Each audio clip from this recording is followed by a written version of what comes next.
Hare Nama, Hare Nama eva kevalam, Kalo nasteva, nasteva, nasteva gatiranyata.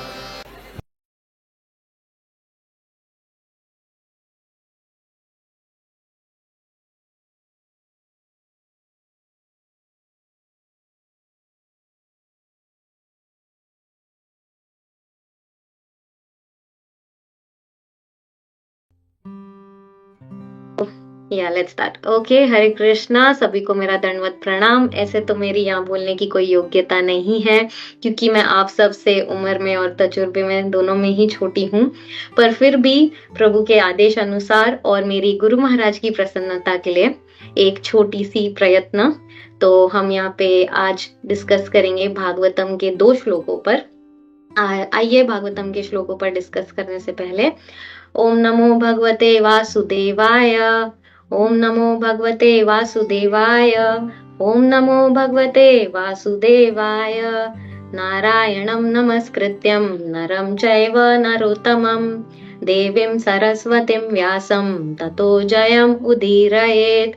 नष्टप्रायेषु अभद्रेषु नित्यं भागवत सेवया भगवती उत्तम श्लोके भक्तिर्भवति नैष्टिकी। ओके, हर बार की तरह हम सेम फॉर्मेट रखेंगे। पहले हम डिस्कस करेंगे रिकैप की स्टोरी में अब तक क्या हुआ है। तो स्टोरी कुछ इस प्रकार है कि कर्दम मुनि नाम का एक मुनि है। ओके, और उन्होंने बड़ी कड़ी तपस्या की है। किसकी प्रसन्नता के लिए? भगवान विष्णु की प्रसन्नता के लिए। तो वो तपस्या से भगवान विष्णु प्रसन्न होते हैं और फिर कर्दम मुनि के मन में एक इच्छा थी कि उन्हें क्या करना था? विवाह करना था। और जैसे उनके मन में जिस प्रकार की स्त्री थी, उन्हें जिस प्रकार की पत्नी चाहिए थी, उसी प्रकार की एग्जैक्ट वही कैरेक्टरिस्टिक्स की पत्नी ऐसा विष्णु भगवान कहते हैं कि वो आएंगी और स्वयंभुव मनु जो है वो लेकर आएंगे प्रस्ताव शादी का। और देवहूति नाम की एक लड़की है, स्वयंभुव मनु की पुत्री है, और उनसे कर्दम मुनि का विवाह होगा और उनके पुत्रियां होंगी। फिर आखिर में एक पुत्र होगा और वो भगवान विष्णु स्वयं कर्दम मुनि के पुत्र के रूप में आएंगे। और वैसा ही होता है जैसा कि उन्हें वरदान मिलता है। तो स्वयंभुव मनु आते हैं और कर्दम मुनि के कुटिया में और अपनी पुत्री जो है देवहूति, उनका प्रस्ताव, शादी का प्रस्ताव रखते हैं। तो कर्दम मुनि ये प्रस्ताव अपनाते हैं, पर उनकी एक शर्त होती है कि ये विवाह करने से पहले वो इसी शर्त पे विवाह करेंगे कि जैसे ही उनके सारे पुत्रियों और पुत्रों का जन्म हो जाएगा तो कर्दम मुनि क्या करेंगे? वो छोड़ के, घर गृहस्थ छोड़ के चले जाएंगे। तो देवहूति को जो है वो पुत्र को सौंप कर फिर कर्दम मुनि चले जाएंगे और वो फिर से भगवान के लिए, भगवान की प्रसन्नता में, भगवान की सेवा के लिए लग जाएंगे। तो स्वयंभुव मनु, देवहूति ये सब इस शर्त को मानते हैं और इसी शर्त के अनुसार विवाह होता है। विवाह होने के बाद देवहूति जो है वो पूरी निष्काम भावना से अपने पति की सेवा करती है। वो भले ही एक राजकुमारी है, क्योंकि स्वयंभुव मनु जो है वो किंग है, तो फिर भी वो अपनी बारे में कुछ सोचे बिना पूरी तरह से सेल्फलेस सर्विस करती है। किसकी? कर्दम मुनि की। कर्दम मुनि बहुत प्रसन्न हो जाते हैं इस सेवा से और देवहूति को पूछते हैं कि जो भी उसे चाहिए वो कर्दम मुनि दे देंगे, क्योंकि कर्दम मुनि एक बहुत ही महान योगी है। तो वो देवहूति की सारी इच्छाएं पूरी करते हैं। वो एक बड़े बड़े हवा महल बनाते हैं और उन लोग कई वर्षों तक बहुत सारा भोग करते हैं। वो जो और जैसे कि देवहूति की इच्छा होती है कि उन्हें संतान प्राप्ति करनी होती है, तो वैसे ही होता है। उनकी पुत्रियां होती है, फिर आखिर में एक पुत्र होता है। और अब ब्रह्मा जी जो है वो आके बता रहे हैं कर्दम मुनि और देवहूति को कि अब ये जो है भगवान खुद आ चुके हैं और वो जन्म लेने वाले हैं देवहूति के गर्भ से। ठीक है, तो यहाँ तक की स्टोरी हमने देखी थी। आइए आज के 2 श्लोक देखते हैं, आगे की स्टोरी आगे बढ़ाते हैं। तो आज के जो 2 श्लोक है वो है भागवतम के कैंटो 3 चैप्टर 25, कैंटो 3 चैप्टर 24 श्लोक 25 एंड 26। ठीक है, तीसरा स्कंद 24वां अध्याय श्लोक नंबर 25 और 26। श्लोक है ततस्तर्षयक्षतः कृतदारा निमन्त्र्यतम् प्रातिष्ठानन्दिम् आपनः स्वं स्वम् आश्रममण्डलम्। Translation by Srila Prabhupada, Jai Srila Prabhupada. Thus married, the sages took leave of Kardama and departed full of joy, each for his own hermitage, O Vidura. Next shloka, shlok number 26. Sa chavittirnam triyugam agnaya vibudharshabham vivikta upasangamya pranamya samabhashata.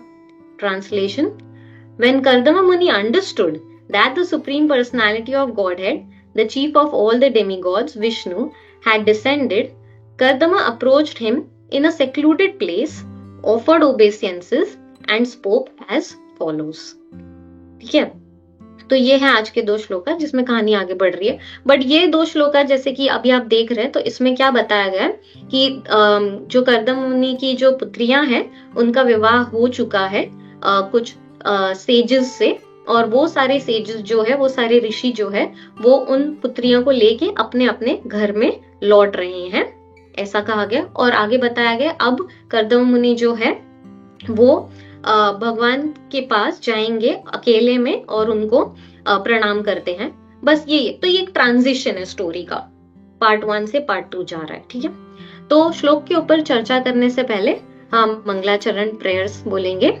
ठीक है, ओम अज्ञानतिमिरन्धस्य ज्ञानञ्जनाशलाकया चक्षुरुन्मीलितं येन तस्मै श्री गुरुवे नमः। श्री चैतन्य मनोभीष्टं स्थापितं येन भूतले स्वयं रूप कदा मायं ददाति स्वपदान्तिकं। वन्देऽहं श्रीगुरु श्रीयुतपदकमलं श्रीगुरुन् वैष्णवंश्च श्रीरूपं साग्रजतं सहगणा रघुनाथान्वितं तं सजीवं साद्वैतं सावधूतं परिजनसहितं कृष्णचैतन्यदेवं श्रीराधा कृष्णपादान् सहगणा ललिता श्रीविशाखान्वितांश्च। हे कृष्णा करुणा सिन्धु दीनबन्धु जगत्पते गोपेश गोपिका कान्ता राधा कान्ता नमोस्तुते।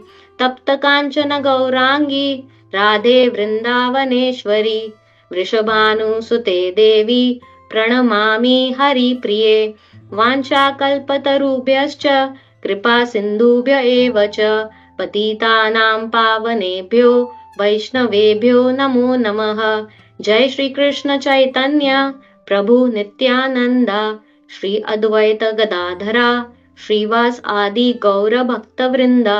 हरे कृष्णा कृष्ण कृष्णा हरे हरे, हरे राम राम राम हरे हरे।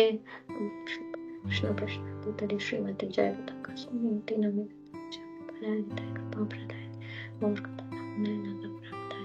नमो ओम विष्णु पृष्ठां पुत्री श्रीमती भक्ति वेदांत स्वामी निधि नमस्ते सरस्वती देवी गौरवाणी प्रचारिणे निर्विशेष शून्यति पाश्चात्य। तो जैसे कि हमने डिस्कस किया कि ये 2 जो श्लोक हैं वो स्टोरी के ट्रांजिशन श्लोक्स हैं, कि एक पार्ट ऑफ स्टोरी खत्म हो रही है जिसमें ये मुनि जो है वो कर्दम मुनि की जो पुत्रियां हैं उनको लेके विवाह करके अपने अपने घर जा रहे हैं राजी खुशी, और अब भगवान आने वाले हैं और कर्दम मुनि उन्हें कुछ प्रेयर्स ऑफर करने वाले हैं। वो प्रेयर्स हम आगे के क्लास में देखेंगे। सो दिस इज जस्ट ट्रांजिशन। ठीक है, तो हमेशा की तरह जैसे हम कहते आए हैं कि ये जो भागवतम की कहानियां हैं ये कोई माइथोलॉजिकल स्टोरीज नहीं है। ठीक है, इस सब में जो भी दर्शाया गया है वो हमारे लिए कुछ सीख मिलती है हमें इन स्टोरीज में से। आइए देखते हैं हमें क्या इसमें प्रैक्टिकल एप्लीकेशन पॉइंट्स और फिलोसॉफिकल पॉइंट्स क्या सीखने मिलता है। तो सबसे पहले फिलोसॉफिकल पॉइंट्स कुछ हम यहाँ पे देखेंगे। जो श्लोक 3:24-26 के कुछ इंपॉर्टेंट वर्ड्स है उसमें से हम देखेंगे। तो यहाँ पे जो श्लोक की पहली लाइन है, स चावातीर्णम त्रियुगम। ओके, सो जो वर्ड है चावातीर्णम, ओके, ये है चवातीर्णम जो है ये 2 वर्ड से बना है, च और अवतीर्णम। च मतलब एंड, दैट्स फाइन। अवतीर्णम मतलब अवतार लेना, डिसेंडेड। तो जैसे हमें पता है कि भले इस स्टोरी में ऐसा लग रहा है कि भगवान जो है, जो कपिल देव आने वाले हैं, वो देवहूति के गर्भ से जन्म ले रहे हैं, बट जन्म नहीं ले रहे हैं। क्या वर्ड लिखा है? अवतीर्णम, अवतार ले रहे हैं। तो हमें पता है कि भगवान जो है वो जन्म नहीं लेते हैं, वो अवतारित होते हैं। ठीक है, जैसे कौन सा भगवत गीता का श्लोक है जहां से हमें ये पता चलता है, जहां भगवान कह रहे हैं, जन्म कर्म चमे दिव्यम यो में वेति तत्वतः तत्वा देहम पुनर्जन्म नैति माम एति सो अर्जुन। तो जो ये जानता है कि भगवान के जो जन्म और कर्म क्या है, दिव्य है। ऐसा नहीं है कि हम जब जन्म ले रहे हैं हमें नहीं पता है कि हम कौन सी बॉडी में लेने वाले हैं, या हम कहाँ कौन सी फैमिली में बॉर्न होने वाले हैं, या कौन सी कंट्री में फॉर दैट मैटर बॉर्न होने वाले, राइट? हमें ये नहीं पता रहता है। बट भगवान का तो जो भी है अवतार लेना, वो सब पहले से ही स्क्रिप्चर्स में बताया गया है और उसके अनुसार ही ये हो रहा है। तो भगवान का जन्म जो है वो दिव्यम है। ठीक है, और एक बात क्या है कि हम जब जैसे ही जन्म लेते हैं, ठीक है, तो क्या होता है कि हमें पहले का जो भी होता है वो कुछ याद नहीं रहता है कि इससे पहले के जन्म में क्या हुआ था मेरे साथ, मैं कौन से बॉडी में थी, मैं कौन से स्पीशीज में थी, हम में से कुछ किसी को याद नहीं।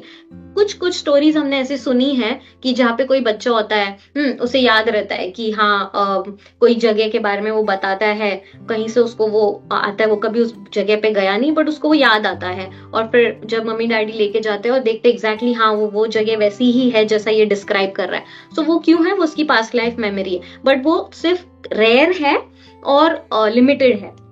बट भगवान जो है वो चैप्टर 4 में अर्जुना को क्या कह रहे हैं कि हम मेरे आपके और सबके काफी सारे जन्म हुए हैं, फर्क सिर्फ इतना है मुझे ये सारे आपके पुराने जन्म याद है और आप लोग भूल चुके हो। ये क्यों होता है? ये इसलिए होता है बॉडी चेंज होने की वजह से। जैसे ही हमारी बॉडी चेंज होती है, हम रीबर्थ लेते हैं, हमारी न्यू बॉडी हमें मिलती है, गारमेंट्स चेंज करते हैं उसी तरह हम बॉडी चेंज करते हैं।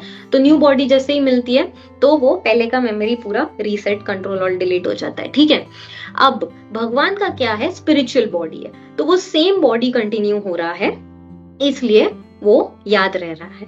ठीक है, तो भगवान का जन्म जो है वो दिव्य है। अब भगवान के कर्म है वो दिव्य है। वो कैसे समझेंगे? कि भगवान जो भी करते हैं ना, एक्चुअली उन्हें करने की जरूरत नहीं है। ठीक है, अभी हमें तो कर्म करने की जरूरत है, नहीं करेंगे तो फिर खाना कहाँ से आएगा, पैसा कहाँ से आएगा, राइट? तो फैमिली कैसे चलेगी, बहुत सारी चीजें कि कितनी बार ऐसा होता है हमें कुछ चीजें नहीं करनी और हमें करनी पड़ती, मोस्ट ऑफ अस। हाँ, बट भगवान का ऐसा नहीं है। वो जो भी कर रहे हैं ना, वो क्यों कर रहे हैं, उसे क्या कहते हैं? भगवान की एक्टिविटीज को क्या कहते हैं? लीला कहते हैं। ओके, और हमारी जो एक्टिविटीज होते हैं उसे क्या कहते हैं? कर्म कहते हैं। अब what is the difference between this leela and karma basically? So लीला मतलब क्या कि पास्ट टाइम। ओके, सुना है ये word, but what exactly is past? So when you just do something for fun. ठीक है, करने की जरूरत नहीं, वो कर रहे हैं। तो भगवान की जो भी एक्टिविटीज होती है ना, उसका गोल और उसका पर्पस क्या है? कि वो भक्तों की प्रसन्नता के लिए करते हैं। That's it, pleasure to the devotees. उनको कुछ करने की जरूरत नहीं है। और हमारी जो भी एक्टिविटीज होती है, जो कर्म होते हैं, उसको कर्म कहते हैं। क्यों उसे कर्म कहते हैं? क्योंकि उसका गोल क्या है? Giving pleasure to whom? To our own senses. हमें अपनी इंद्रिय तृप्ति करनी होती है, इसलिए हम ये सारे कर्म कर रहे हैं, इसलिए उसे कर्म कहा जाता है। और इसलिए भगवान के जो कर्म है उसे क्या कहा गया? दिव्य कहा गया है। और इसलिए उनको क्या वर्ड यूज किया जाता है? एक्चुअली कर्म नहीं है, वो क्या है? वो लीला है। सो इससे हमें समझता है जन्म कर्म चमे दिव्यम। और जो ये चीज को समझ गया है, भगवान क्या बोल रहे हैं, उसे वापस से यहाँ मटेरियल वर्ल्ड में, भौतिक जगत में आने की जरूरत नहीं है। वो किसे प्राप्त करता है? वो मेरे घर को, मेरे लोक पे आता है, मेरे घर में को प्राप्त करता है। ठीक है, he comes back to my abode, ऐसे भगवान बता रहे हैं। So this was the first important word, okay, in this shloka, चावातीर्णम, जिससे ये हमें पता चलता है। दूसरा वर्ड यहाँ पे इंपॉर्टेंट क्या बताया गया? त्रियुगम। त्रियुगम का क्या मतलब है? त्रियुगम का मतलब यहाँ पे वर्ड बाय वर्ड मीनिंग में प्रभुपाद ने बताया है विष्णु। ओके, त्रियुगम मीन्स भगवान विष्णु। अब भगवान विष्णु को त्रियुगम क्यों कहा गया है? ये इसलिए कहा गया है क्योंकि जो भगवान है वो 3 युग में आते हैं। अच्छा, चौथा कौन सा युग है? कलयुग। कलयुग में नहीं आते हैं क्या भगवान? ऐसा है क्या? नहीं, वो आते हैं, लेकिन वो क्या होते हैं? वो एक हिडन गुप्त अवतार में आते हैं। ओके, और वो गुप्त अवतार कौन है? वो है चैतन्य महाप्रभु। चैतन्य महाप्रभु जो है वो इतने सीक्रेट है कि एक्चुअली देखा जाए तो इस भौतिक जगत में बहुत कम लोग हैं जो चैतन्य महाप्रभु को जानते हैं या नाम भी सुना होगा, राइट? एक्चुअली ऐसे ज्यादा लोग होंगे जो अमिताभ बच्चन, डोनाल्ड ट्रंप और नरेंद्र मोदी को जानते होंगे, बट चैतन्य महाप्रभु को जानने वाले लोग एक्चुअली कम होंगे, right? It's sad but true. और इसलिए हमारे डिवोटीज का ये बनता है कि हम चैतन्य महाप्रभु का गुणगान करें और उनको फेमस करें। क्यों? क्योंकि ये है महावदन्याय, एकदम extreme most compassionate incarnation of the Lord है। सीक्रेट है ये, ठीक है, बट बहुत मोस्ट मर्सीफुल है। कैसे ये मोस्ट मर्सीफुल है कि जो भगवान कृष्ण है वो क्या बोलते हैं? सर्वधर्मान् परित्यज्य माम एकम शरणम व्रज अहम त्वम सर्व पापेभ्यो मोक्षयिष्यामि मा शुचः। कि आप सारे धर्म जो भी है, धर्म एज इन ड्यूटीज, उसको परित्याज, उसको सरेंडर कर दो, ठीक है, उसको त्याग दो और सिर्फ मेरी शरण में आओ। ऐसा करने से क्या होगा? ऐसा करने से मैं आपके सारे पाप कर्म का जो भी है वो हर लूंगा, ठीक है, और आपको मोक्ष मिल जाएगा, ठीक है। अच्छा, तो ये तो डिफिकल्ट है ना, सर्वधर्म सब त्याग दो और सिर्फ भगवान कृष्ण की शरण लो। हमसे तो बेसिक चीजें त्याग ही नहीं होती है। अब सर्वधर्म तो बहुत बड़ी बात है, मतलब 110 धर्म त्यागने बोले तो वो भी डिफिकल्ट है, तो ये तो हमसे नहीं हो पाएगा। तो इसलिए महाप्रभु क्या बोल रहे हैं? महाप्रभु का कौन सा प्री रेक्विजिट कंडीशन है? Nothing, not at all. वो खाली बोल रहे हैं जो डिजायर कर रहा है, ठीक है, अगर आपको भक्ति चाहिए, ठीक है, तो भक्ति देंगे। No prerequisites, no qualifications required, ठीक है। इनफैक्ट महाप्रभु तो सबसे पहले नंबर में अगर लाइन में खड़े रहेंगे सब, जो भी जिनको जिनको ये डिजायर है, अभी ठीक है, आपका खाली एक ही क्वालिफिकेशन है कि आपको डिजायर है कि आपको भक्ति करनी है भगवान की, ठीक है, तो आप लाइन में लग जाओ। अब ऐसे तो बहुत लोग होंगे जिनको करनी है, करते नहीं है वो अलग बात है, बट डिजायर तो है मेरा, डिजायर रखने में तो कितना इजी है, तो डिजायर रखने में लाइन में खड़े। अब लाइन में खड़े महाप्रभु, उसमें से भी किसको पहले पिक करेंगे? मोस्ट फॉलन को, हाँ, जिसने सब ज्यादा पाप किए उसका नंबर पहले आता है, ठीक है, उस पर पहले कृपा आती है। सो दैट इज हाउ मैग्नानिमस, इतने मर्सीफुल है महाप्रभु।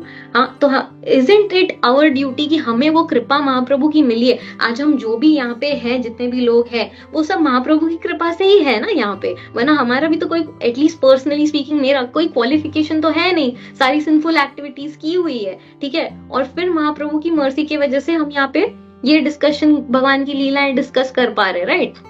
प्रभुपाद से हमको ये मर्सी मिली है, ये सब, वरना हमारी एलिजिबिलिटी क्या है यहाँ पे। तो इसलिए हमें, क्योंकि ये मर्सी मिली है, तो हमारा भी ये ऑब्लिगेशन, ये ड्यूटी बनता है कि हम जाके महाप्रभु को फेमस करें, हाँ, डोनाल्ड ट्रंप से ज्यादा फेमस करें। Okay, so that is about त्रियुगम। त्रियुगम के बाद दूसरा वर्ड है, तीसरा वर्ड है विबुद्ध ऋषभम, the chief of the demigods. Okay, ये बहुत इंटरेस्टिंग वर्ड है यहाँ पे, चीफ ऑफ द डेमीगॉड्स। तो हमें पता है ये जो डेमीगॉड्स होते हैं, जिसको हिंदी में देवता बोलते हैं, ये सारे जो भी 33 करोड़ देवी देवताएं हैं, ये भगवान जो है वो उसके इन सब के भी चीफ है, ठीक है। और भगवत गीता का कौन सा श्लोका है जो ये हमें बताता है? भोक्ताराम यज्ञ तपसाम सर्वलोक महेश्वरम। सर्वलोक का महा-ईश्वर। महेश्वर क्या है? महा-ईश्वर, यानी कि ईश्वरों का ईश्वर इज महेश्वर। जो सर्वलोक है उनका कोई ईश्वर, ईश्वर यानी कि प्रोप्राइटर, यानी कि ओनर, कंट्रोलर। ओके, तो इन सब के लोक, जितने भी लोक है, 14 प्लैनेटरी सिस्टम्स है, उन सब का एक ईश्वर है, यानी कि ये डेमीगॉड्स। उनका महा-ईश्वर कौन है? भगवान है, ये कृष्ण है, ठीक है। ये हमें समझ में आता है। अब ये श्लोका इतना इंटरेस्टिंग है, अगर इस श्लोका को डाइसेक्ट करें तो पहले क्या बोल रहे हैं कि भोक्ताराम यज्ञ तपसा। भोक्ताराम मतलब जो भोग करता है, ठीक है, जो एंजॉय करता है, बेसिकली एंजॉयर, ठीक है। ये किस चीज को एंजॉय कर रहा है? यज्ञ और तपस्या। तो जो भी हम यज्ञ कर रहे हैं और जो भी तपस्याएं कर रहे हैं वो किसके लिए कर रहे हैं? अल्टीमेटली किसके प्लेजर वो किसको जा रही है? उसका फाइनल अल्टीमेट एंजॉयर कौन है? वो भगवान श्री कृष्ण है। ठीक है, तो हम कितने सैक्रिफाइसेस करते पूरे दिन में। ठीक है, यज्ञ और तपस्या का मतलब सिर्फ ये नहीं है कि हवन में जाके स्वाहा किया, वो यज्ञ नहीं। और तपस्या का मतलब ये नहीं कि एक एक ऐसे घंटों घंटों बैठ के मेडिटेशन कर रहे, नहीं। हम डेली बेसिस पे कितनी तपस्याएं कर रहे हैं, राइट? कितनी चीजें जो हम कर रहे हैं, कितने सैक्रिफाइसेस कर रहे हैं, यानी कि जिससे हमें प्लेजर नहीं मिल रहा है बट किसी और को प्लेजर मिल रहा है। या फिर हम कुछ तो सैक्रिफाइस, लाइक लेट्स से हमारे सेंसेस को भी प्लेजर मिल रहा है, वो भी एक तरीका का सैक्रिफाइस। लेट्स से कि अगर आज मुझे एक बहुत बड़ा घर घर चाहिए, ठीक है, उसके लिए मुझे कुछ सैक्रिफाइस करना पड़ेगा, मुझे जॉब पे जाना पड़ेगा, राइट? उस टाइम पे मैं कुछ और इंजॉयमेंट कर सकती हूँ, बट उस इंजॉयमेंट को मैंने त्याग दिया और मैं जॉब पे गई, दैट्स अ सैक्रिफाइस, राइट? तो यहाँ पे मटेरियल वर्ल्ड में हम डेली बेसिस पे बहुत सारे सैक्रिफाइसेस कर रहे हैं, चाहे अपने लिए या चाहे दूसरों के लिए, चाहे अपने फैमिली के लिए, जो जितने, या कोई अपने नेशन के लिए कर रहा है, राइट? तो सैक्रिफाइसेस तो हो रहे हैं, बट ये सब का सैक्रिफाइसेस का जो फाइनल इंजॉयर कौन है, अल्टीमेट इंजॉयर कौन है? वो है भगवान श्री कृष्ण। तो पहले तो ये समझना है कि will come back to it. Second क्या है? ये सर्वलोक का ईश्वर है, महाईश्वर। ओके, ठीक है, यानी कि मेरा तो कुछ है ही नहीं यहाँ पे। मैं अगर मैं सोच रही हूँ मेरा घर है, मेरी गाड़ी है, मेरे बच्चे हैं, मेरी फैमिली है, मेरा नहीं है, वो सब चीजों का ईश्वर है। वो क्या है आखिर? ये सब किसका है? वो भगवान का है। मैं तो सिर्फ क्या हूँ? कस्टोडियन हूँ, ट्रस्टी हूँ, मुझे दिया गया है। इट्स लाइक फॉर एग्जाम्पल कि मैं बोलूँ कि मेरी ज्वेलरी है, ठीक है, तो मैं सिंगापुर में मेरी ज्वेलरी पड़ी और 3 महीने के लिए मुझे इंडिया जाना है मम्मी की सेवा करने। ओके चलो आकांक्षा माता जी, मैं आपको मेरी ज्वेलरी देके जाती हूँ, आप 3 महीने तक संभालना, ठीक है? तो आप रखिए। तो ये आपकी नहीं हो गई ना, आपको सिर्फ संभालने के लिए दिया है, राइट? तो फिर जैसे ही मैं वापस आऊंगी तो आपको क्या रहेगा? अरे अन्नी माता जी लेके जाइए, जल्दी लेके जाइए, राइट? ऐसा नहीं रहेगा। और ऐसा नहीं है कि मेरे एब्सेंस में आप उसको किटी पार्टी में पहन के जाके फ्लॉन्ट करोगे, राइट? ऐसा नहीं होने वाला है। हाँ, आप उसको सिर्फ उस चीज के लिए यूज करोगे जब मैं आपको बोलूंगी कि इसको दे दे या उसको दे देना, राइट? या इसको दे देना पहनने के लिए।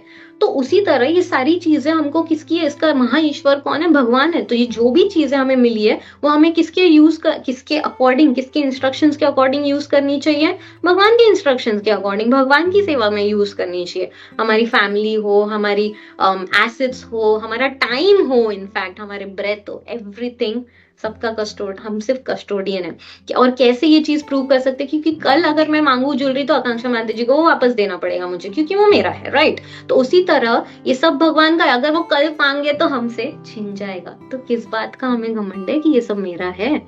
हाँ, तो देन थर्ड चीज क्या बोल रहे हैं? सूर्यदम, हाँ, सर्वभूतानम। अब वो सबका अल्टीमेट एंजॉयर है, ठीक है, वो सबका प्रोप्राइटर है, और उसके बाद वो सबका सूर्यदम, सबका वेल विशर है। अरे वो सबका इतना महान ओनर है और फिर भी वो हमारा वेल विशर है, लाइक एटलीस्ट मेरा वेल विशर है। इमेजिन कि जो पूरा, लेट्स से अगर किसी कॉर्पोरेट का, किसी एमएनसी का ही ओनर बात कर ले, मटेरियल वर्ल्ड की एक छोटी सी एमएनसी का बात कर ले, प्लैनेट्स का ओनर तो दूर की बात है, हम सोच भी नहीं सकते। या कंट्री का कोई ओनर हो, प्रेसिडेंट हो, अगर वो अगर मेरा वेल विशर हो जाए तो किस बात का डर? मुझे किसी बात की डर लगने की जरूरत है? कल अगर शेख मेरा बॉयफ्रेंड बन जाए, हाँ, यहाँ सिंगापुर का प्राइम मिनिस्टर मेरा वेल विशर बन जाए, या नरेंद्र मोदी मुझे जानता हो वो मेरा वेल विशर बन जाए, मेरी हित में सोचने लग जाए, तो मुझे किस बात का डर? कि कुछ फियर होना चाहिए? वो मेरा सूर्यदम है, इतने प्लैनेटरी ओनर्स का ओनर है यार, तो फिर लेट्स नॉट फियर। तो ये हमें ये और एक बात, सूर्यदम सर्वभूतानाम, तो ये नहीं है कि वो सिर्फ मेरा वेल विशर है, बाय द वे, ये भी है कि वो सबका वेल विशर है। So let's not mess up with somebody else, ठीक है? तो हमें याद रखना चाहिए कि हमें किसी और के साथ भी मेस अप नहीं, क्योंकि वो उसका भी वेल विशर है, ठीक है? तो हम अगर किसी के साथ झगड़ा कर रहे हैं या कुछ भी मेस अप कर रहे हैं, तो यानी इनडायरेक्टली हम किससे टक्कर ले रहे हैं वो याद रहना चाहिए। So let's be at peace. इसलिए प्रभुपाद ने इस श्लोका का नाम क्या रखा है? Piece formula shloka. अगर आपको ये समझ जाए कि अल्टीमेट एंजॉयर भगवान है, मैं नहीं हूं, तो मैं कुछ चीजें एंजॉय करने की कोशिश नहीं करूंगी, मिले तो भी ठीक है, नहीं मिले तो भी ठीक है। अगर आपको पता चल जाए कि सारी चीजों का प्रोप्राइटर भगवान है, मैं नहीं हूँ, मेरा कुछ नहीं है, मैं सिर्फ कस्टोडियन हूँ, कभी भी चला जा सकता है, मुझे भगवान की सेवा में यूज करना चाहिए फिर। एंड थर्ड चीज, वो मेरा वेल विशर है, तो मुझे किस बात का डर। Imagine the amount of peace, ये तीन चीजें सिर्फ ये श्लोका। तो कभी भी आपके लाइफ में कोई भी चैलेंज, कोई फियर, कोई चीज एंजाइटी आ रही है ना, बस इस पीस फॉर्मूला श्लोका को याद कर लेना, and I promise you will be back to peace, क्योंकि ये प्रभुपाद बोल रहे हैं, प्रभुपाद का पीस फॉर्मूला है। Okay, coming back, next word, let me see, हाँ, प्रणाम्य। प्रणाम्य यहाँ पे ऑफरिंग ओबेसियंसेस। तो यहाँ पे हमें देखने मिल रहा है कि कर्दम मुनि जो है वो अभी जो आने वाले हैं कपिल देव, उनको ओबेसियंसेस ऑफर कर रहे हैं।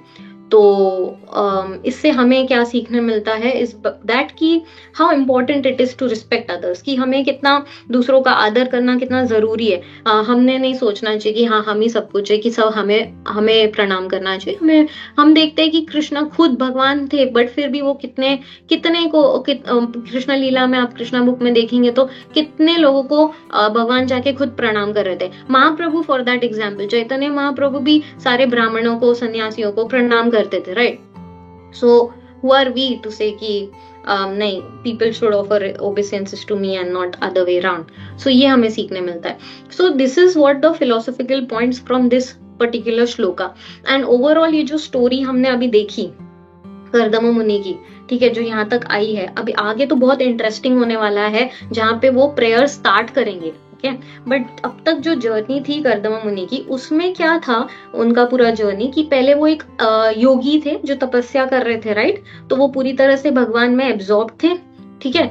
दूसरा फिर क्या हुआ कि वो गृहस्थ लाइफ वो कंटिन्यू किया उन्होंने, बट उसमें भी वो क्या थे, वो पूरी तरह से भगवान के बारे में ही सोच रहे थे। बिकॉज हमने देखा था पिछले क्लास में भी कि जब उनकी पुत्रियां हुई थी, अभी तक पुत्र नहीं हुआ था, उनको पता था कि उनका एक पुत्र होगा और फिर वो संन्यास लेंगे, ठीक है। बट वो तभी छोड़ के जाना चाहते थे, वो देवहूति को बोल रहे थे कि मैं जाना चाहता हूँ, ठीक है।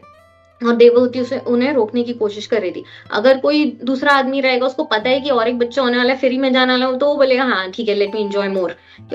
तो it's not that, he was always absorbed in the lord. हमेशा कर्दम मुनि भगवान के ही बारे में सोच रहे थे, उनका मन हमेशा भगवान में ही था, भले वो गृहस्थ लाइफ में थे तो भी। और वो एक रिनाउंस्ड वे में जिए, और लास्ट में तो एक्चुअल रिनाउंसिएशन आगे देखेंगे हम, आगे के श्लोकों में एंड ऑफ दिस चैप्टर तक रिनाउंसिएशन हो ही जाता है, इसलिए चैप्टर का टाइटल भी वही है। तो वो आखिर रिनाउंस करके जाते हैं। तो यहाँ पे इस पूरे स्टोरी से हमें प्रैक्टिकल एप्लीकेशन क्या सीखने मिलता है, कि फर्स्ट थिंग इज कि ऑलवेज हमें अपना माइंड, चाहे हम कोई भी हो, जरूरी नहीं है कि हमें योगी होना पड़ेगा या गृहस्थ होना पड़ेगा, चाहे जहां पे भी हो, हमारा माइंड हमेशा किसमें, भगवान में एब्सॉर्ब करना चाहिए। Okay, easier said than done, कि हाँ हमारा माइंड हमेशा कुछ भी कर रहे हो, कर्दम मुनि के लिए इजी है। हम कैसे अपना माइंड कंटिन्यूस भगवान में एब्सॉर्ब कर सकते हैं, तो वो कैसे कर सकते हैं, 24/7 अगर करना हो तो नित्यम भागवत से, नित्य, द वर्ड इज नित्य, नित्य मीन्स क्या, 24/7। या फिर अगर हम देखें त्रिनाद अपि सुनीचे ना, तरोरिव सहिष्णुना अमानिना मानदिना कीर्तनिया सदा हरि, सदा इज द वर्ड, सदा मीनिंग व्हाट, नित्य, सेम थिंग, सदा नित्य कैसे करना है। तो ये कैसे कर सकते हैं, अप्रतिहता और अहेतु की भक्ति करके, नित्यम भागवत सेवया, भागवत की सेवा करने से हम अपना माइंड कंटिन्यूसली भगवान में एब्सॉर्ब्ड रख सकते हैं। अब भागवत की सेवा कैसे हो सकती है, दो वे से हो सकती है। तो पहले है बुक भागवत, ठीक है, जैसे हम भागवतम क्लास अटेंड कर रहे हैं, तो ये भागवत की सेवा कर रहे हैं। और दूसरा है, एक बुक भागवत है और दूसरा क्या है, एक्चुअल पर्सन भागवत, जो व्यक्ति है, महाभागवत, ठीक है, प्योर डिवोटी, उनकी सेवा करनी चाहिए, ठीक है। Book Bhagavat is still easier, भले भागवतम क्लास में नींद आ जाए, हाँ, but still it's easier practical. क्यों इजियर है, हाँ, क्योंकि बुक भागवत हमको रिटर्न में नहीं बोलना है, अरे ऐसा मत कर, ये मत कर। हाँ, जो एक्चुअल भागवत है, हमारे जो स्पिरिचुअल मास्टर्स है, हाँ, वो हमको बताएंगे, हमको गाइड करेंगे, हमको रेक्टिफाई करेंगे, हमारा फॉल्स ईगो ब्रेक करेंगे। हाँ, तो इसलिए शायद कभी कभी वो डिफिकल्ट लगता है। हाँ, तो हमें क्या करना है, ये दोनों भागवत को सर्व करना है, ठीक है। तो रही तो बुक भागवत और पर्सन भागवत। अब पर्सन भागवत कौन हुआ? हमारा स्पिरिचुअल मास्टर हुआ। अब स्पिरिचुअल मास्टर की बात हुई तो 4 टाइप के जो डिसाइपल्स होते हैं, महाराज बता रहे थे कि फर्स्ट टाइप का डिसाइपल कौन होता है? जो एक्चुअली अपने गुरु का हृदय जानता हो कि मेरे गुरु क्या चाहते हैं, बिना वो गुरु उसको आदेश दिए, शिष्य को बिना आदेश दिए, वो पहले ही समझ जाए कि गुरु क्या चाहते हैं और उस आज्ञा का पालन बिना आज्ञा किए ही वो पूरा वैसे ही सेटअप पूरा अरेंज कर ले। ठीक है, तो ये होता है जो फर्स्ट क्लास डिसाइपल होता है। सेकंड वाला क्या होता है कि जो जिसको गुरु आदेश देते हैं और फिर वो आदेश का पालन करता है, इंस्ट्रक्शंस फॉलोड। ठीक है, अब इसमें भी 2 टाइप होता है, एक होता है कंटेंट और एक होता है इंटेंट। तो इंस्ट्रक्शन आपको दिया गया, लेकिन आपने फॉलो किया, लेकिन आपने क्या समझा कि इंस्ट्रक्शन के पीछे गोल क्या था? हाँ, या फिर ऐसे ही कहा गया है तो just to the book follow कर दिया। ठीक है, तो इसमें 2 एग्जाम्पल बताते हैं। एक पहला एक शिष्य है जो सिर्फ जो बोला गया है वो टू द पॉइंट फॉलो करता है, और दूसरा वाला जो है यानी कि वो सिर्फ कंटेंट फॉलो करता है। Okay, he is just understanding the content of the instruction. और दूसरा वाला जो टाइप का है डिवोटी जो शिष्य है, वो इंटेंट समझ रहा है कि इस इंस्ट्रक्शन के पीछे क्या गोल क्या है, क्या रीजन है, इसका इंटेंट क्या है कि गुरु महाराज ने मुझे ये इंस्ट्रक्शन दिया है, और उसको नजरिए में रखते हुए वो इंटेंट वो पूरे इंस्ट्रक्शन को पालन करता है। सो फर्स्ट वाला एग्जाम्पल जो स्टोरी से लेंगे हम, उसमें एक गुरु थे, वो जा रहे थे एक घोड़े पे चल के, एक घोड़े पे सवारी करके जा रहे थे, और शिष्य को बोला आप मेरे साथ चलिए। तो वो गुरु जो थे वो घोड़े पे थे ऊपर और शिष्य बाजू में चल रहा था।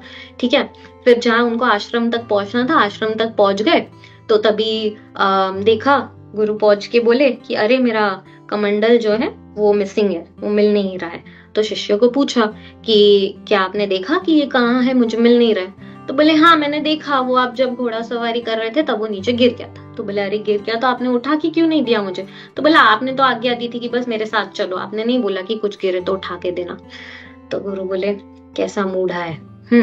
फिर बाद में आगे चले, बोले ठीक है अभी नेक्स्ट टाइम कुछ भी गिरे तो मुझे उठा के देना, घोड़े के ऊपर से कुछ भी गिरे मुझे उठा के देना। ठीक है, तो आगे चले, फिर बाद में ना क्या हुआ कि घोड़े का जो एक्सक्रीटा था, जो स्टूल था, वो उठा के शिष्य ने दे दिया।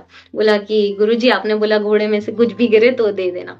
तो गुरु महाराज ने फिर से बोला क्या मूढ़ा है। तो बोले मैं तुझे एक लिस्ट देता हूँ कि क्या गिरेगा तो उठा के देना और क्या नहीं उठाना है। ठीक है, सब कुछ गिरे वो नहीं उठाने।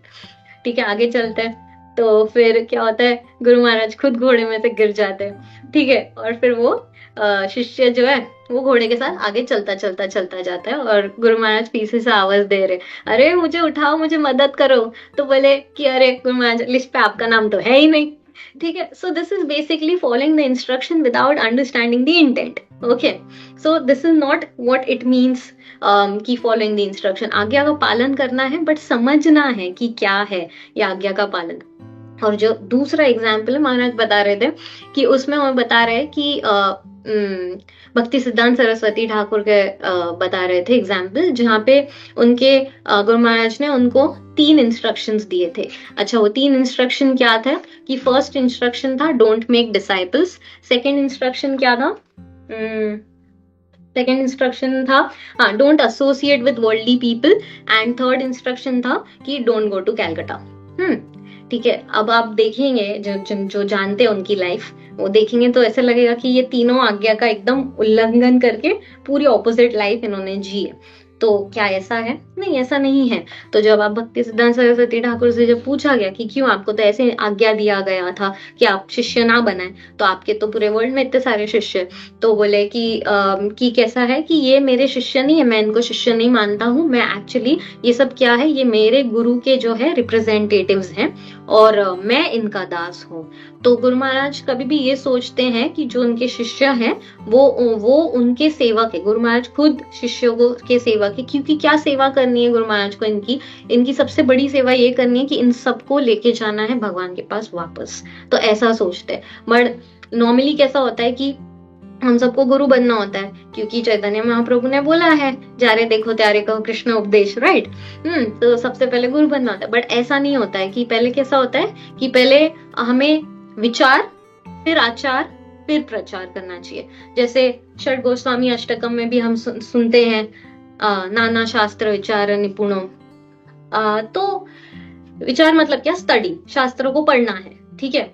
और शास्त्रों को सिर्फ पढ़ना नहीं है कि हाँ चलो आज मैंने लेक्चर सुना, चलो ये सेम लेक्चर मेरे को आके बोलना है, नॉट लाइक दैट। उसको एप्लीकेशन करना है। ये शास्त्र जो हम पढ़ रहे हैं, हमने जो स्टोरी कर्दम मुनि की पढ़ी, ठीक है, सिर्फ वो पढ़ना नहीं है, उसमें से हम अपने जीवन में प्रैक्टिकल एप्लीकेशन क्या कर सकते हैं वो इंपॉर्टेंट है, और वो करना है अप्लाई, ठीक है।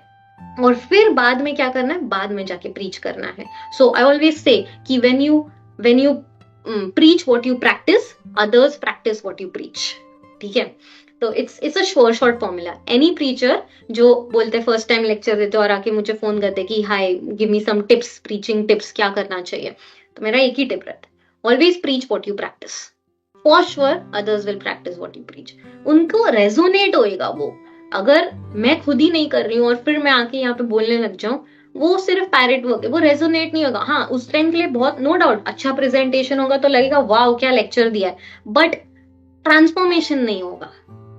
सो दैट इज वाई विचार, आचार एंड देन प्रचार, तो ये करना है। हाँ, तो फिर बोले मेरे कोई डिसाइपल्स नहीं है, ठीक है, ये सब मेरे गुरु महाराज के रिप्रेजेंटेटिव। सेकंड क्या बोला? Don't associate with worldly people. So basically वो बोले कि नहीं, मैं इनके साथ एसोसिएट नहीं कर रहा हूँ। एसोसिएट करने का मतलब क्या है कि इनसे कुछ लेना, when you take something from somebody, तो वो एसोसिएशन होता है। मैं इनको अपना एसोसिएशन दे रहा हूँ क्योंकि मैं इनको प्योर डिवोशनल सर्विस दे रहा हूँ, और हम सिर्फ वही चीज दे सकते हैं जो हमारे पास हो, ठीक है। और बोले डोंट गो टू कोलकाता, तो वो तो कोलकाता में थे, तो बोले नहीं, कि उनका माइंड हमेशा क्या था, कि उनका माइंड हमेशा वृंदावन कॉन्शियसनेस में था, गौड़ीमठ कॉन्शियसनेस में था। तो आइडियली फिजिकली वो थे वहां पे, बट मेंटली वो नहीं थे। तो that is how you have to understand the intent of the instruction given by your guru. And then third type of, so first class जो अपने गुरु महाराज को का हृदय समझते हैं और बिना आज्ञा दिए ही अपना उनका आदेश का पालन कर लेते हैं। सेकंड जो एक्चुअली उनको आज्ञा मिलती है और आदेश मिलता है और फिर वो आज्ञा का पालन करते हैं। थर्ड जो है वो क्या है, वो इंस्ट्रक्शन फॉलो करते हैं but just as a part of duty, ठीक है, मैंने वाव लिया है, मुझे 16 राउंड चैंट करना है इसलिए मैं कर रहा हूँ, सुबह उठ के मंगला प्रोग्राम आरती करना है, तो लोग अरे ऑफिस का टाइम हो रहा है, दैट टाइप, यू नो। सो वो वाला, so that's third class type. And fourth class is जिनको इंस्ट्रक्शन दिया गया है और फिर भी वो फॉलो नहीं कर रहे और उसकी कॉन्ट्ररी कर रहे हैं। तो ये 4 टाइप के लोग होते हैं। तो इसलिए हम क्या बात कर रहे थे, हम भागवत की सेवा की बात कर रहे थे। तो इसलिए हमें बुक भागवत इजी लगता है क्योंकि वहां से जो है हमारा चॉइस है, हमारा ऑप्शनल है कि ये वाला हम we can take it and leave it, ये वाला हम फॉलो करेंगे, ये वाला नहीं फॉलो करेंगे। जो मुझे समझ में अच्छा लगेगा, मुझे मेरी लाइफ को जो कुछ अड़े नहीं नड़े नहीं वो, बट स्पिरिचुअल मास्टर का इंस्ट्रक्शन हमें एक्चुअली फॉलो करना है बिकॉज वो लाइफ ट्रांसफॉर्मिंग होता है। तो दैट, एंड देन कैसे हमने बोला कि और कैसे माइंड एब्जॉर्ब करना है, नित्यम भागवत सेवया करके, और अहेतुकी और अप्रतिहता भक्ति करने से, ठीक है। अहेतुकी मतलब क्या? अनइंटरप्टेड, और अप्रतिहता मतलब क्या? अनमोटिवेटेड। अनइंटरप्टेड मतलब चाहे आपके लाइफ में कुछ भी चल रहा हो, ठीक है, कितनी भी प्रॉब्लम्स आ रही हो, तो आपकी भक्ति में कुछ डिविएशन नहीं आना चाहिए। अब जैसे अहेतुकी भक्ति तो करनी है बट लाइफ, मटेरियल लाइफ के प्रॉब्लम्स भी अहेतुकी है ना, वो भी अनइंटरप्टेड है, आते ही जाते हैं आते ही जाते हैं। तो इनका एक एनालॉजी किससे दिया गया? ओशन के जो वेव्स होते हैं, जो वेव्स होते हैं वो भी कंटिन्यूस आते जाते हैं, उसी तरह से हमारे मटेरियल लाइफ की प्रॉब्लम्स है वो भी आती जाएगी। ऑब्वियसली दुखालय है तो ऑफकोर्स आएगी, इट वुड बी स्टूपिड नहीं एक्सपेक्ट करना कि ये नहीं आएगी, ऐसा एक्सपेक्ट करना स्टूपिड है। तो ये आती रहेगी। तो हम हमेशा बोलते हैं अरे ये बहुत बड़ी प्रॉब्लम मेरे ऊपर आ गई, ये प्रॉब्लम बस भगवान आप सॉल्व कर लो और फिर उसके बाद मैं बस एकदम वन फोकस्ड अटेंटिव भक्ति करूंगी, बट दैट डजंट वर्क। एक के बाद एक आता रहता है। So you need to continuously do your focus on your sadhana. जो है आपकी भक्ति है, साधना है, वो करना ही है इरिस्पेक्टिव ऑफ आजू बाजू आपके क्या हो रहा है, वहां से अनडिस्टर्ब्ड रहना है। एंड देन अप्रतिहता मतलब अनमोटिवेटेड, अनकंडीशनल, की मतलब आपकी भक्ति करने के पीछे आपको कुछ लाभ मिले ऐसा नहीं होना चाहिए। दैट इज लाइक अरे भगवान मैं अभी आपके लिए ये कर रही हूँ, मैं आज 32 राउंड्स चैंटिंग करूंगी, प्लीज मेरी ये प्रॉब्लम सॉल्व करो या मुझे प्रमोशन दे दो।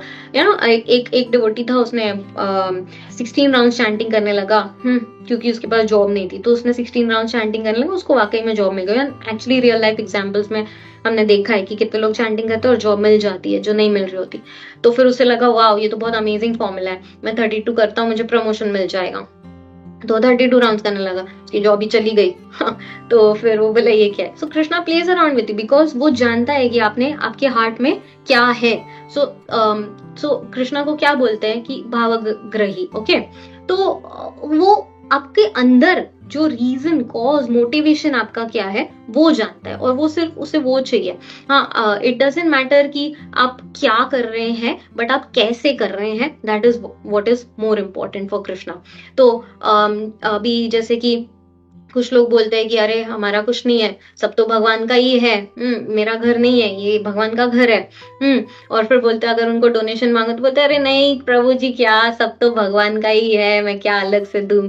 ऐसे बोलते हैं। तो भगवान ये नहीं देख रहे कि आप कितना दे रहे हो, वो देख रहे हैं कि आप किस भाव से दे रहे हो, और दूसरा वो दे रहे हैं कि आप कितना रख रहे हो अपने पास। ठीक है, तो that brings me to the point of charity, कि हाउ इम्पोर्टेंट इज चैरिटी। यहाँ पे करदम मुनि की स्टोरी में भी हम देख रहे हैं कि वो बहुत चैरिटेबल पर्सन थे। उन्होंने कौन सा दान दिया था, अभी जो स्टोरी पहले की जो श्लोक थे हमने वहां पे देखा था, उन्होंने कन्या दान किया, विच इज कंसिडर्ड कि वो सबसे बड़ा दान होता है, राइट। तो चैरिटी हमें पता चलता है कि यहाँ पे करदम मुनि की स्टोरी से कि कितना इंपॉर्टेंट है। And finally we come to the point of renunciation, कि आखिर वो करदम मुनि सब छोड़ के जा रहे हैं। अब रिनंसिएशन का मतलब ये नहीं है कि हमें सब कुछ छोड़ के जाना है, करदम मुनि को इमिटेट करना है। रिनंसिएशन जो वैराग्य है वो दो टाइप के होते हैं, एक होता है फल्गु वैराग्य और एक होता है युक्त वैराग्य। फल्गु वैराग्य क्या होता है कि जहाँ पे आप बोल रहे हो मुझे ये नहीं चाहिए, मुझे ये नहीं चाहिए, मैं आज से ये नहीं यूज करूंगा, मैं यहाँ से वो नहीं करूंगा, बट आपका माइंड अभी भी वहां है। ठीक है, तो दैट इज फल्गु वैराग्य। इसमें बोला हम्बर्ग, प्रिटेंडर वर्ड यूज किया है कृष्णा ने भगवत गीता में ऐसे लोगों के लिए जो एक्सटर्नली तो सब कुछ रिनाउंस कर चुके हैं, बट इंटरनली उनका माइंड अभी भी वो चीजों पे है। तो वो नहीं करना है, युक्त वैराग्य करना है। युक्त वैराग्य का मतलब क्या है कि हमें जो भी चीजें मिली है, ऐसा नहीं कि मैं आज से ये चीज नहीं यूज करूंगी, बट अपने खुशी के लिए, अपने सेंस प्लेजर या अपने इंद्रिय तृप्ति के लिए नहीं यूज करूंगी, भगवान की सेवा के लिए। हर चीज हमें जो दी गई है वो इंक्लूडिंग सबसे इंपॉर्टेंट हमारा टाइम, हमें भगवान की सेवा में लगाना चाहिए। हाँ, तो दैट इज युक्त वैराग्य। कोई बोलेगा कि हाँ इजियर सेड देन डन, कि बोलने के लिए आसान है कि सब चीज भगवान की सेवा में लगाओ, बट मैं अभी उस लेवल पे नहीं हूँ कि मैं हर चीज भगवान की सेवा पे लगा सकता हूँ। मैं अपना पूरा टाइम थोड़ी भगवान के पीछे लगा सकता हूँ, मुझे भी थोड़ा एंजॉयमेंट चाहिए। मेरी गाड़ी मैं सिर्फ भगवान के लिए लगाऊंगी, मतलब सिर्फ भक्तों को लेके आने के लिए या डेटीज को पिकअप ड्रॉप करने के लिए, ऐसा नहीं है। मुझे भी थोड़ा आउटिंग चाहिए, राइट। मेरा सारा सैलरी मैं भगवान के लिए नहीं लगा सकता हूँ, थोड़ा मुझे अपने एंजॉयमेंट के लिए भी चाहिए।